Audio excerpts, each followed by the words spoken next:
Il est 8 h du matin au village de Barro Chiquito. La police des frontières panaméennes se prépare à transférer plusieurs centaines de migrants vers des camps de quarantaine.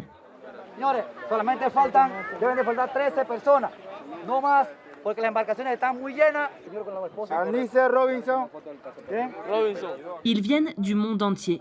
Après une année de pandémie, ils voient s'ouvrir de nouveau cet étroit et difficile passage vers l'Amérique du Nord.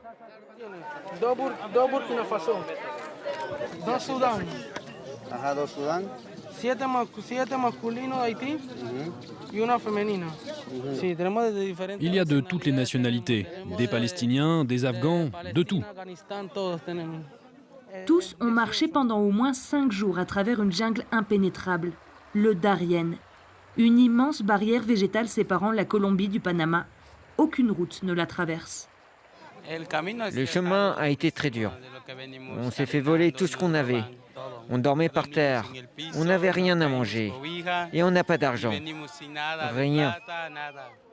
Une odyssée qui fut pourtant le seul recours pour Hanis, alors que les portes de l'Europe se sont fermées. Il n'y a pas de vie dans mon pays. Pas de salaire. Les docteurs ne sont pas payés. Moi, je suis ingénieur. Je cherche simplement une vie meilleure. Ça faisait plus de 20 ans que j'attendais de pouvoir sortir de Palestine. L'Organisation internationale pour les migrations surveille de près la situation dans le Darién, où chaque année, plusieurs dizaines de migrants perdent la vie. Une femme a mis son bébé au monde dans la jungle. Quand on l'a trouvé, il avait 5 jours et elle le portait dans les bras. Il était complètement déshydraté. La maman et son mari aussi. Au Mexique, en 2019, on s'est rendu compte que les migrants qui avaient le plus recours aux services d'attention psychologique étaient ceux qui avaient vécu cette expérience de la traversée du Darién. Le flux migratoire a retrouvé la même densité qu'avant la pandémie. Un défi pour le Panama, alors que pendant près d'un an, 2500 migrants se sont retrouvés bloqués dans les camps mis en place par les autorités. Au début de la pandémie, tous les pays ont commencé à fermer leurs frontières.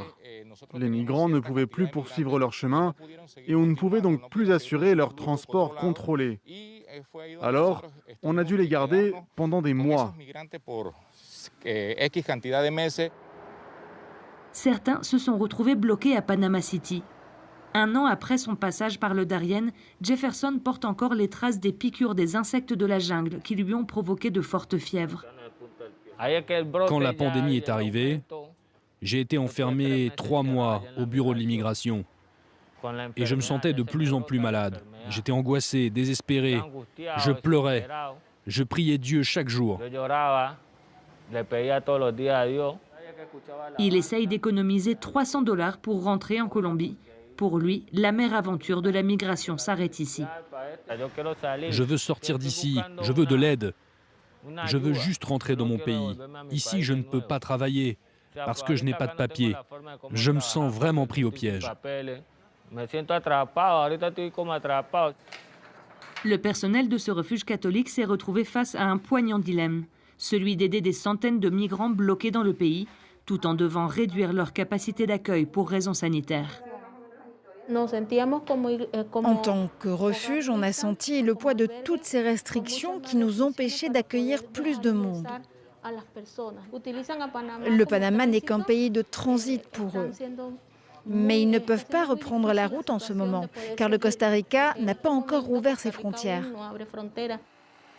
Après un long périple en pirogue et en bus, les migrants sortis du Darién arrivent au camp où ils devront passer 14 jours de quarantaine. Yo sé que ustedes vienen de una trocha que es muy difícil. Ya estamos a un paso. Lo que necesitamos de ustedes es paciencia. Après avoir failli mourir d'épuisement dans la jungle, Amy est décidée à poursuivre sa route. L'arrivée de Joe Biden à la Maison-Blanche lui a fait naître l'espoir d'une vie aux États-Unis. C'est une motivation puisque c'est un démocrate. Ouais, selon ce que j'ai vu à la télévision, il a dit qu'il va protéger les migrants. Je ne sais pas si c'est vrai. Le prochain pays sur leur route, le Costa Rica, ne rouvrira ses frontières terrestres qu'en avril. Alors que la pandémie dessert peu à peu son emprise sur le monde, la route des migrants reste bien escarpée et incertaine.